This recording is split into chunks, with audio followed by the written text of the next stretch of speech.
ओम नमः सिद्धेभ्यः। ओम नमः सिद्धेभ्यः। ओम नमः सिद्धेभ्यः। ओम नमः सिद्धेभ्यः।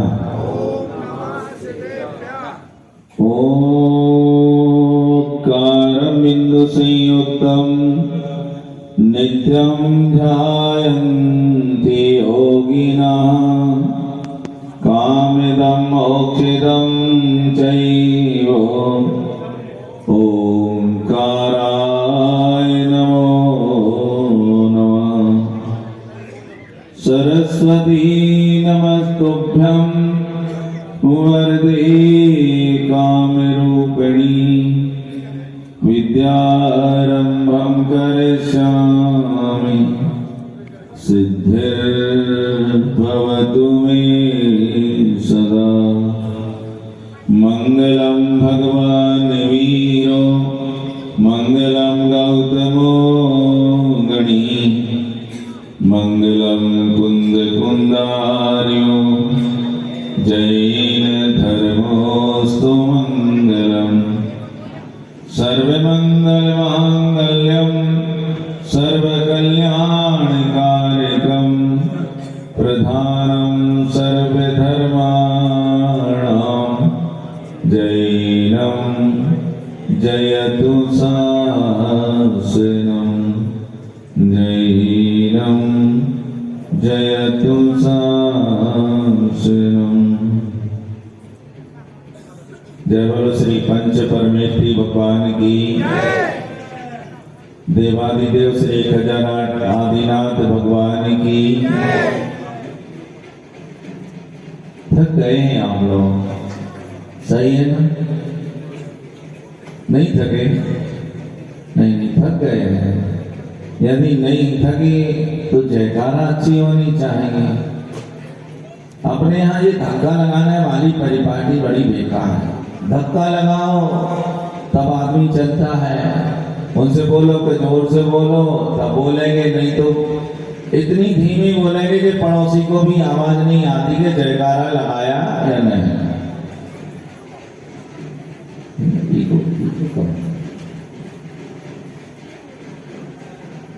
तो जरा जोर से जयकारा लगाएं। जय बोलो देवादिदेव श्री खजानाथ पार्श्वनाथ भगवान की। अभी भी आधे लोगों ने नहीं लगाई। जय बोलो चार चक्रवर्ती आचार्य श्री शांति सागर जी महाराज की। षष्ठम भट्टाचार्य आचार्य गुरुवर श्री अभिनंदन सागर जी महाराज की। संत शिरोमणि आचार्य गुरुवर श्री विद्यासागर जी महाराज की। धर्मालंकार आचार्य श्री रैण सागर जी महाराज की। श्री खजानाथ श्रीमद जिनेन्द्र जिनबिंब पंच कल्याण प्रतिष्ठा महोत्सव की जय। अहिंसामयी जैन धर्म की। आचार्य श्री उदाम सागर जी महाराज की। समस्ताचार्य संघ की। धर्मानुरागी महानुभाव, घड़ी को देखते हुए चलें। तब प्रवचन का समय तो समाप्त हो गया। और भैया जी कह रहे हैं कि आज गर्भ कल्याणक है। हम गर्भ कल्याणक की चर्चा ऐसी फुटपाती चर्चा नहीं करना चाहते। हाँ, मतलब कहने का हमारा आशय कि अभी दूसरा कार्यक्रम है, वो गाड़ी में लाए बैठे बिल्कुल अभी। अब वो कहेंगे इस तरफ गर्भ कल्याणक के विषय में आपका उद्बोधन हो, और फिर अभी कहें चलो महाराज जी पहाड़ पर चलना है अभी वेदी प्रतिष्ठा में, वो मुहूर्त हमारा। तो मेरा विचार है कि अभी तो आप थोड़ा सा सुनिए। गर्भ कल्याण के विषय में अपन दोपहर में बैठकर के बड़े अच्छे से सुनेंगे। फिर आप पंडित जी की नहीं सुनेंगे, अपनी ही सुनेंगे। समझ गए ना? अभी अपन संक्षेप में कुछ अपनी बात कर लें जो बड़ी महत्वपूर्ण है।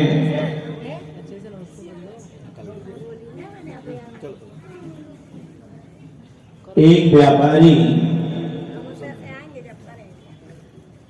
जो व्यापार करता था लेकिन उसके व्यापार का क्षेत्र अपने देश से बाहर विदेश में था।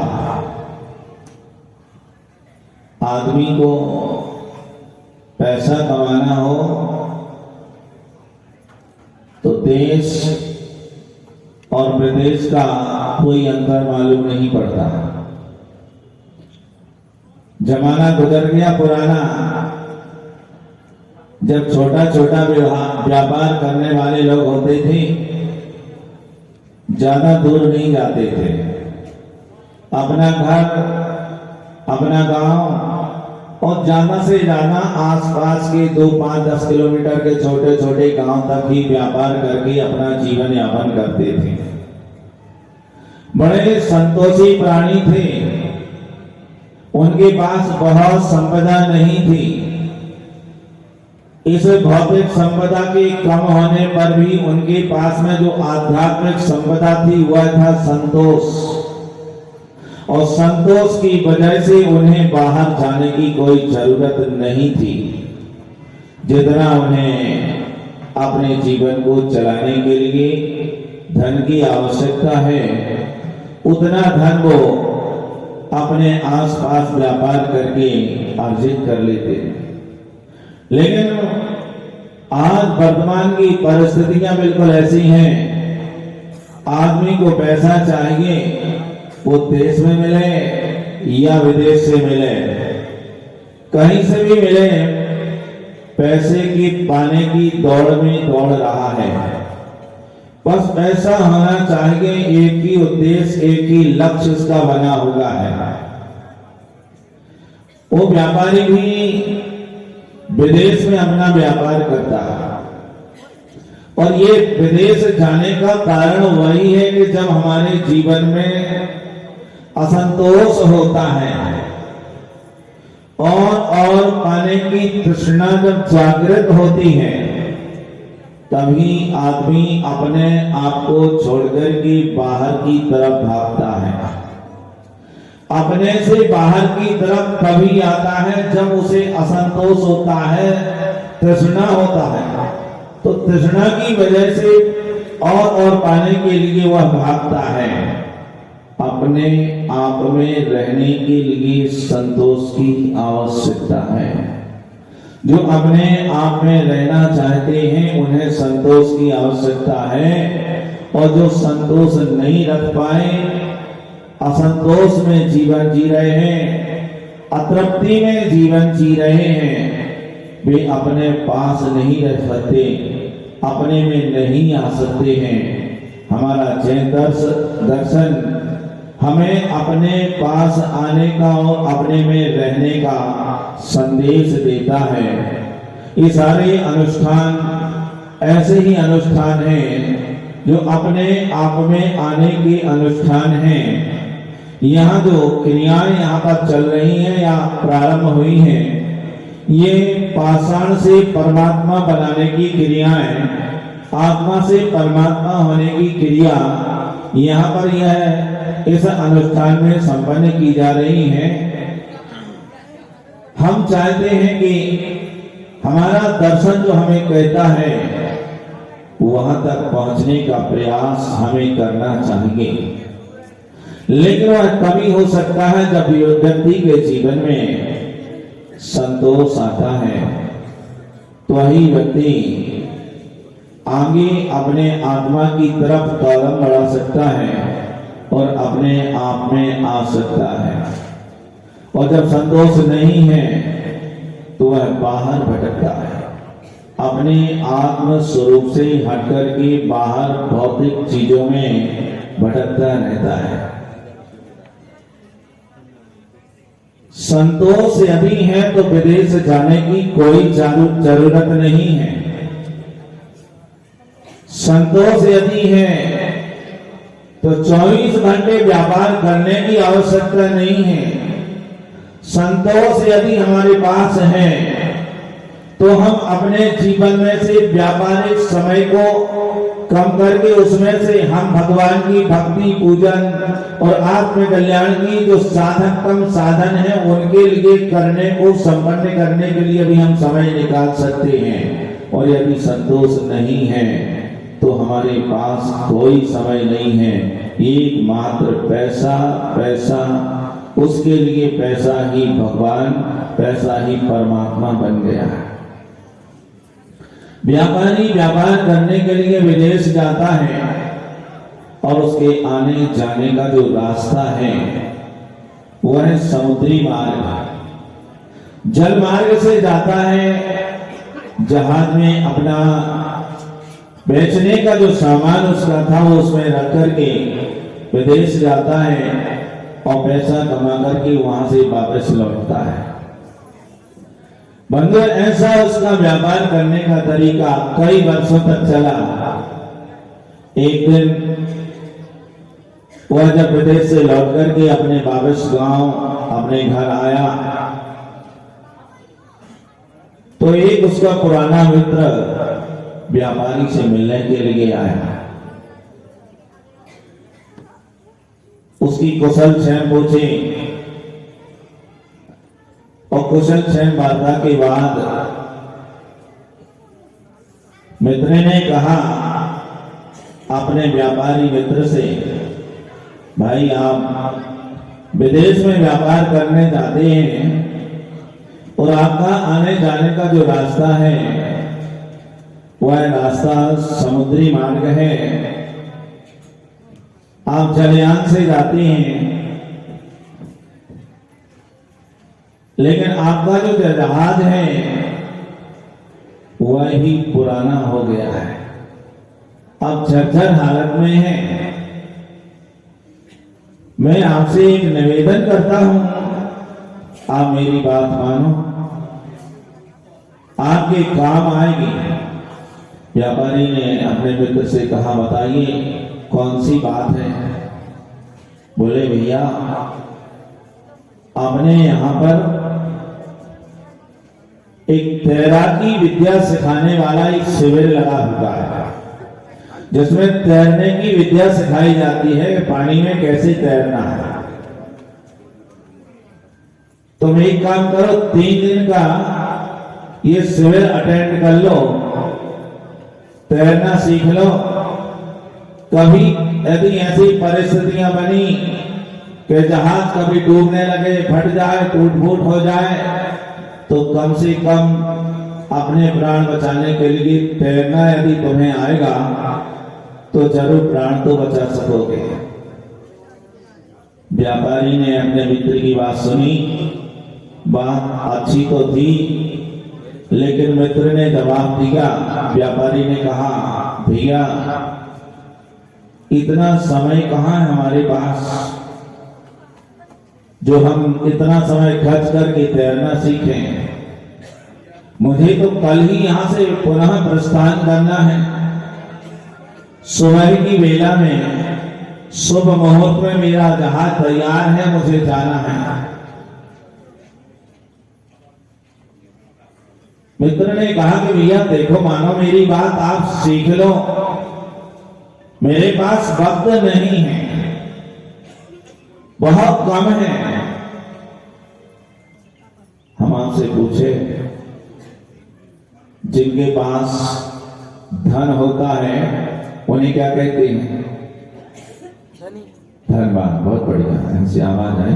जिनके पास धन होता है उन्हें क्या कहते हैं?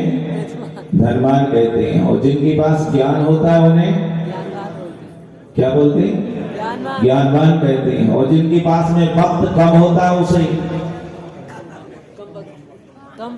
बोलो ना, जिनके पास वक्त कम होता है उसे क्या कहते हैं?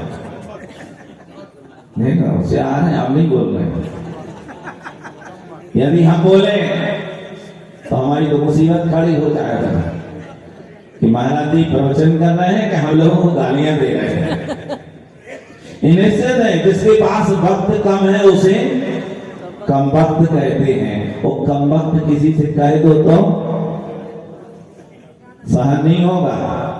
लेकिन वो स्वयं कहता है कि मेरे पास वक्त कम है। स्वयं अपने आप को कम वक्त कह रहा है तो चलेगा, लेकिन दूसरा यदि कोई कह दे कम वक्त तो झगड़ा खड़ा हो जाएगा।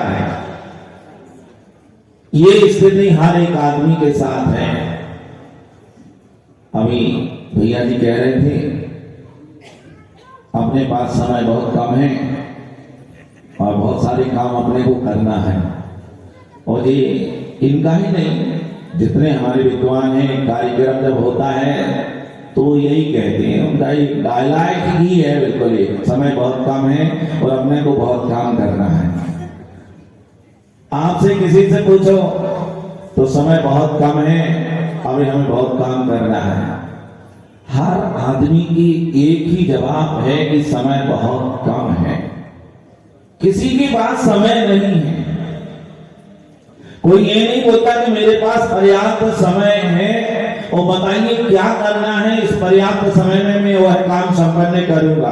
कोई नहीं कहता है, बस यही बोलता है कि मेरे पास समय बहुत कम है। व्यापारी ने भी यही कहा, मेरे पास वक्त बहुत कम है, मैं ये नहीं कर सकता। तो मित्र ने फिर कहा, कोई बात नहीं, यदि आपके पास समय की कमी है तो मेरी एक सलाह जरूर मानो। बताइए। मेरी एक सलाह है, जब आप यहां से प्रस्थान करने लगे, जब आप अपने जहाज में बैठे, उस समय बैठने से पहले आप एक काम जरूर करना, अपने पास 2 खाली पीपे जरूर रखना। पीपे समझते ना, वो तेल डालडा के जो डब्बे आते थे ना टीन वाले, अब तो प्लास्टिक में आने लगे, पहले टीन के डब्बे आते थे, वो पीपे बोलते थे। बोले 2 खाली पीपे अपने पास जरूर रखना। तो व्यापारी ने पूछा, इससे क्या होगा? जब तुम्हारा जहाज डूबे, तुम्हारा जहाज फटे या कोई विपत्ति आए कि ऐसा लगे कि अब समुद्र में ही हमारा जीवन समाप्त होने वाला है, उस समय ये दोनों खाली पीपे लेकर के तुम पानी में कूद जाना, तुम डूबने से बच जाओगे। तुम डूबने से बच जाओगे। तुम्हारे लिए बचाने के लिए पीपे बड़े सहयोगी होंगे, कारीगर होंगे। व्यापारी को अपने मित्र की बात पसंद आई, धन्यवाद दिया और दूसरे दिन शुभ मुहूर्त में, शुभ बेला में व्यापारी का जब जहाज तैयार होगा, चलने को होगा, तो उसे अपने मित्र की वह सलाह याद आई कि 2 खाली पीपे जरूर रखना है। उसने 2 खाली पीपे बुलाए और उन्हें अपनी सीट के पास नीचे रख लिए। व्यापारी का यान चला। कुछ दिनों बाद वह विदेश पहुंच गया। इस बार उसने विदेश में व्यापार किया। अन्य वर्षों की अपेक्षा इस बार उसका बहुत अच्छा व्यापार हुआ। उसने बहुत पैसा कमाया, बहुत पैसा कमाया। इतना पैसा उसने कमाया, अब वो वापस अपने देश लौटना चाहता है, लेकिन इतना पैसा उसने कमाया कि उसके सामने एक समस्या खड़ी हो गई। बड़ी मुसीबत है। आदमी के पास जब पैसा नहीं होता तो मुसीबत खड़ी होती है। पैसा नहीं होता है तब मुसीबत खड़ी हो जाती है, और जब पैसा बहुत ज्यादा हो जाता है तब भी मुसीबत खड़ी हो जाती है। पैसा नहीं होने पर भी आदमी को सुख से नींद नहीं आती, और पैसा ज्यादा होने पर भी आदमी सुख चैन से सो नहीं सकता, उसकी नींद समाप्त हो जाती है। बड़ा बेकार है। नहीं है तो परेशानी, और हो जाए तब भी परेशानी। इसका मतलब है कि पैसा परेशानियां प्रस्तुत करता है, उपस्थित करता है। व्यापारी के सामने समस्या खड़ी हो गई कि इतना पैसा मैं कैसे ले जाऊं। रास्ते में कोई चोर डाकू लुटेरे मिल गए तो सब लूट लेंगे, हमारी मेहनत बेकार जाएगी। उसने विचार किया, चिंतन करते करते उसके दिमाग में एक युक्ति आई, इस पैसे का सोना खरीद लेना चाहिए, गोल्ड खरीद लेना चाहिए। उसने सोना खरीद लिया, खरीद तो लिया, अब उसके कहां रखें, उसको भी कहां रखें, उसकी भी चिंता, कहीं कुछ गड़बड़ ना हो जाए। उसने दिमाग लगाया, सबसे अच्छी सुरक्षित जगह अपने पास है, अपने पास 2 पीपे हैं, अपने पास 2 पीपे हैं, इनमें भर लेते हैं और दोनों पीपे अपने सीट के नीचे रख लेंगे। यदि कभी ऐसी स्थिति बनती चोर लुटेरों की, तो कम से कम अपना धन तो नहीं लुटेगा, सोना तो बच जाएगा। और व्यापारी ने जैसा ही दिमाग लगाया, उसने सारा सोना दोनों पीपे में भर लिया और अपने विदेश वापस चला। जिस चीज की आशंका बनी रहती है कभी न कभी वह सामने आ भी जाती है, और इस बार वही हुआ। जैसे ही उस व्यापारी का जहाज समुद्र में चल रहा था, अचानक तूफानी हवा आई और उसका जहाज डगमगाने लगा। और जब जहाज डगमगाने लगा तो व्यापारी घबराया, अब क्या होगा, जहाज डूबता है तो यहां मर जाऊंगा।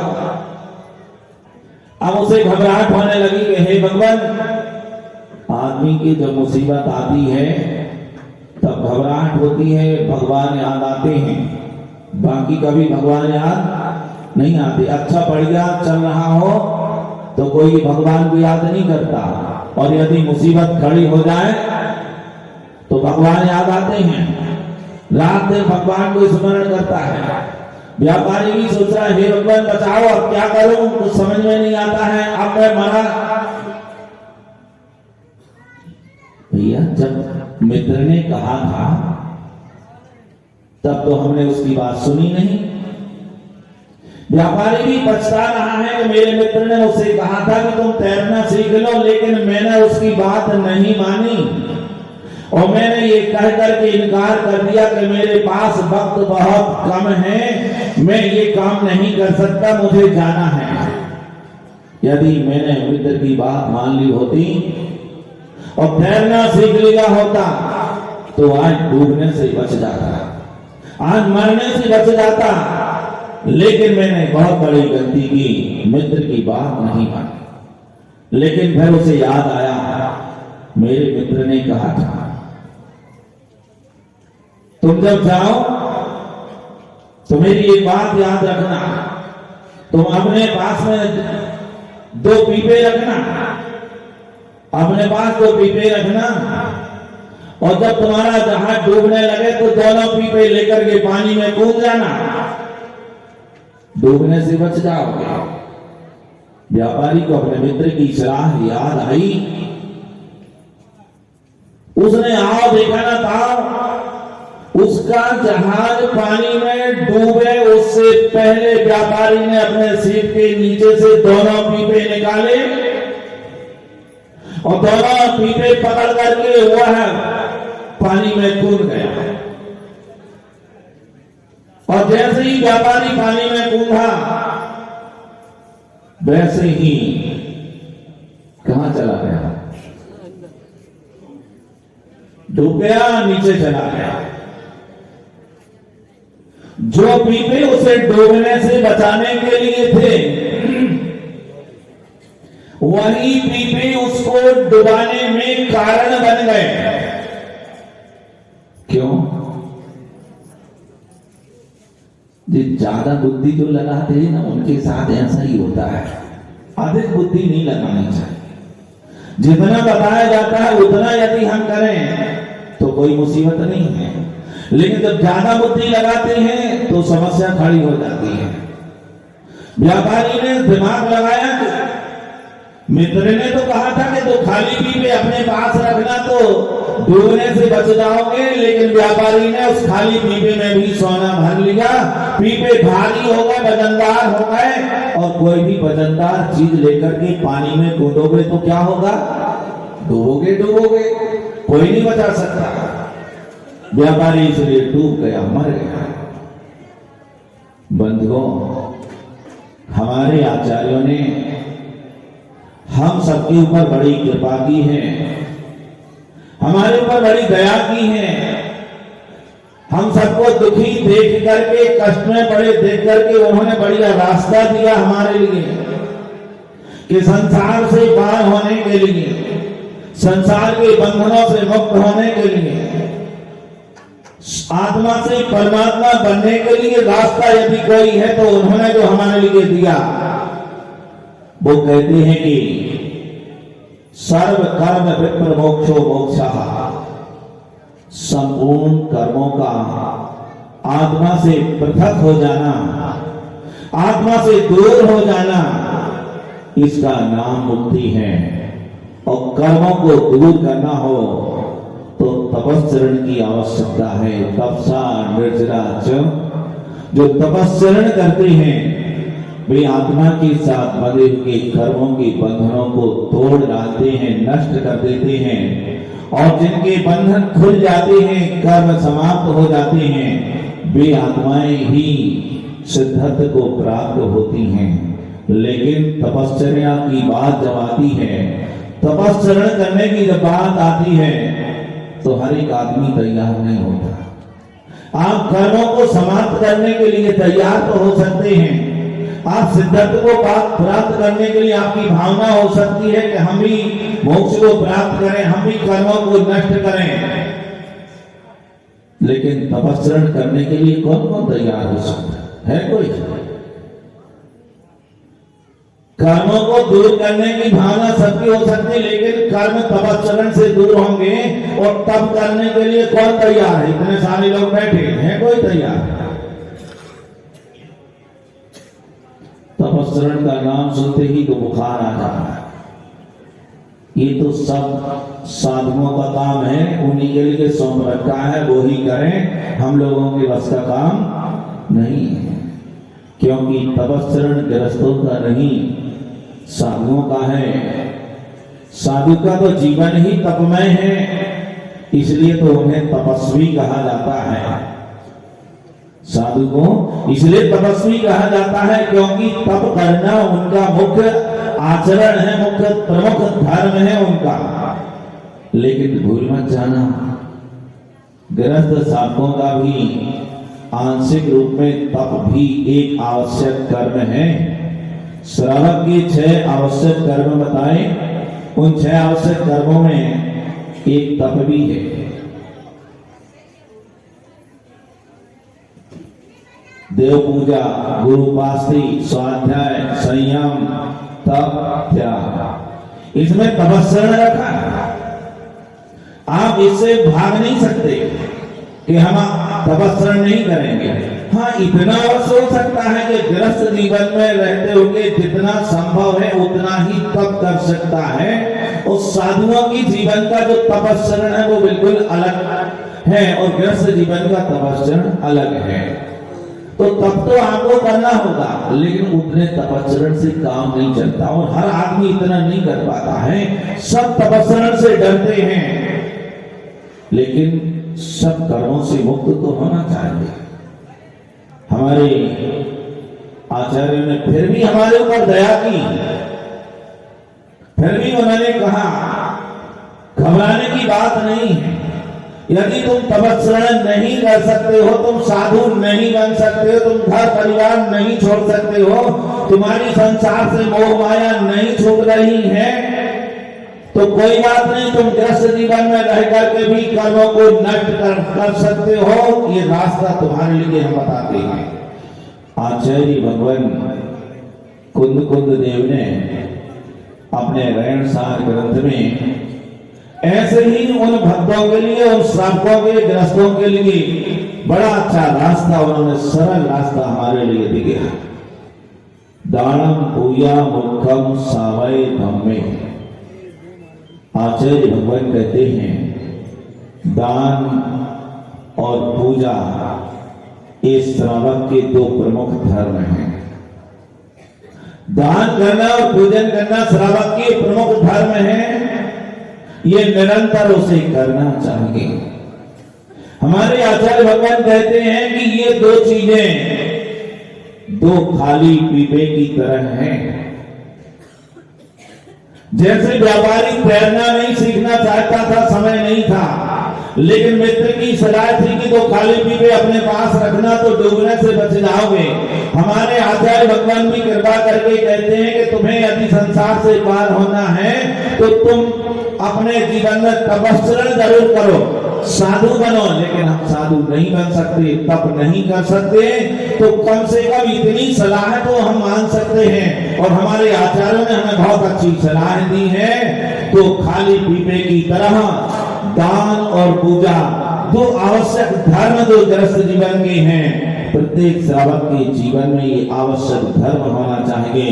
ये दो खाली पीपे की तरह जिसने अपने जीवन में दान और पूजा के लिए स्थान दिया, वह संसार सागर में कभी डूब नहीं सकता है। संसार सागर में डूबने से बचाने वाले ये दान और पूजा है, अन्यथा तो अनंत संसार से संसार सागर में डूब रहे हैं और यहाँ के दुख उठा रहे हैं। लेकिन दान और पूजा जैसा आवश्यक कर्म, ऐसा धर्म हमारे लिए आचार्य भगवान ने हमारे लिए दिया है। अब हमारा कर्तव्य है कि इन दो चीजों को अपने जीवन में हम स्थान दें, हम अपने आचरण में समाहित करें कि दान और पूजन करना हमारा प्रमुख धर्म है। यदि हम ये करेंगे तो संसार सागर में डूबने से हम बच जाएंगे। लेकिन बंधुओं, आचार्यों ने बताया रास्ता और आप लोगों ने उसे मान भी लिया, दान भी करते हैं और पूजन भी करते हैं। लेकिन उनमें से कितने ऐसे लोग होंगे जो सही ढंग से करते होंगे, अन्यथा तो व्यापारी की तरह होंगे। जैसे व्यापारी ने खाली पीपे में सोना भर लिया था और पीपे भारी होने के कारण उसको डूबने में कारण बन गए, वैसे हमारे लिए दान और पूजा दो चीजें संसार में डूबने से बचाने वाली हैं। दान और पूजा जिस गृहस्थ के जीवन में है, जिस श्रावक के जीवन में, उसे संसार सागर में डूबने से बचाने में कारणभूत हैं। लेकिन हमने क्या किया, उसमें बुद्धि लगाई, हमने इनको निष्काम भाव से नहीं किया। हमने कामनाम से जुड़कर के ये सारी क्रियाएं की। हमने दान भी दिया है तो प्रत्युपकार की भावना से किया है कि इसके बदले में हमें मुझे कुछ मिलना चाहिए। हमने पूजा भी की है भगवान की, तो भगवान की पूजा करने के बाद हमने उसमें भी चाहत रखी कि मुझे संसार की अमक अमक वस्तुएं मिल जाएं, मुझे इतना धन मिल जाए, मेरा ऐसा परिवार हो जाए।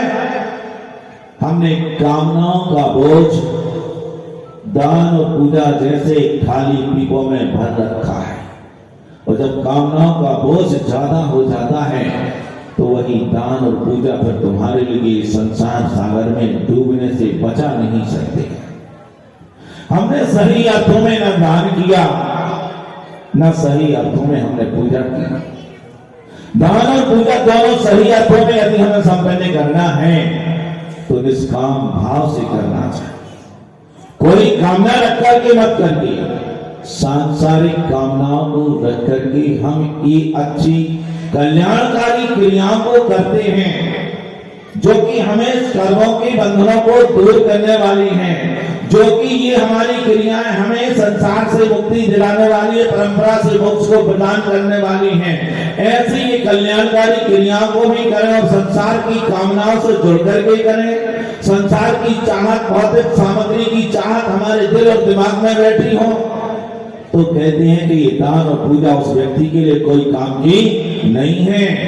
कार्यकारी तो उसके लिए है जो निष्काम भाव से दान और पूजा करता है, उसके लिए ही ये चीजें कार्यकारी होती हैं। बंधुओं, घड़ी को देखते होंगे, मैं ही तो नहीं कहूंगा कि मेरे पास समय कम है, मैं तो नहीं बोल सकता। हम क्यों बोले? हमारे भैया जी बोलते हैं समय कम है, हम नहीं बोलेंगे कम है। अपने पास पर्याप्त है, ज्यादा नहीं, पर्याप्त है, लेकिन समय अपना समाप्त हो गया है, इसलिए हम यही विराम लेंगे। इस भावना से हम विराम लेंगे कि दोपहर में हम आज गर्भ कल्याणक जैसा एक पवित्र तीर्थंकर भगवान का कल्याणक है, उसके विषय में भी हम जानना चाहेंगे। दोपहर में बैठ करके यहाँ पर उस विषय में यहाँ चर्चा करेंगे, सुनेंगे और समझने का प्रयास करेंगे।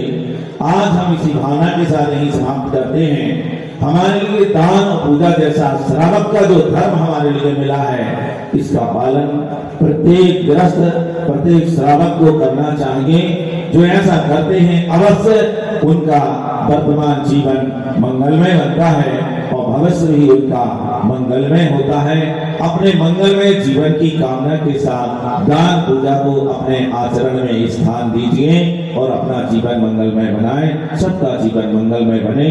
जितने भी लोग इस अनुष्ठान में यहाँ उपस्थित हो गए हैं, सबका जीवन मंगलमय हो। सबके लिए बहुत बहुत मंगल आशीर्वाद है। इसी भावना के साथ यहीं पर लेते हैं। भगवान महावीर स्वामी की जय। परिवार दिवंगत जैन मंदिर समिति की ओर से धर्म सामग्री लेकर के आने वाले लोगों का हार्दिक हार्दिक स्वागत सम्मान। और वाले लोग भी हमारे भी प्रधानमंत्री जी की बेटी का भगवान श्री होने वाले तो पूरे परिवार को धर्म लेकर के सामग्री लेकर के आने वाले उनका भी हार्दिक स्वागत है। और मथुरा वाले भी आ रहे हैं। अरे सबका समान कर नहीं है, सबका सब समानता है। जब वाणी के ज्ञान से सुनते लोका लो तो वाणी मस्तकमो सदाते तुमो हे वाणी भावी तो हे मोदन में जो तेरी शरण गए तो बाबू सुने देव भजो हस्त को देवन गण दया तम पालो सदा रे लोक कर्म भगवान का ध्यान कीजिए। अभी भी हम बढ़ेंगे सब काम करो है करो है आप जानेंगे वर्तमान में धर्म के धागे बांध करो। हाँ तो ये व्यक्ति अनिश्चित हो जाए वो अपने खाते लेके आना अपने हिसाब से।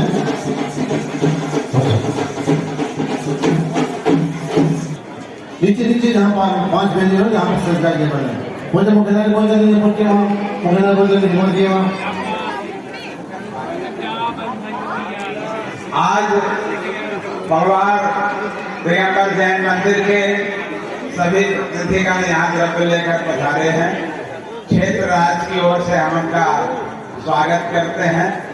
हमारे भाई महेंद्र के माता पिता ने यहाँ मानस स्तंभ का निर्माण किया। निवेदन है, उनका समय है 11 बजे से 1 बजे तक का। आए और अपना एक कार्यक्रम में वो लोग आ चुके हैं वर्धमान बाल्मीकि बड़ा गाँव, कृपया ध्यान रखें। हमारे बीच बैगा के नाटक का मंचन करेंगे। हमारे बीच परिवार के सभी लोग जो सागर में निवास करते हैं, सभी का प्रबंधकारिणी कमेटी, न्यास कमेटी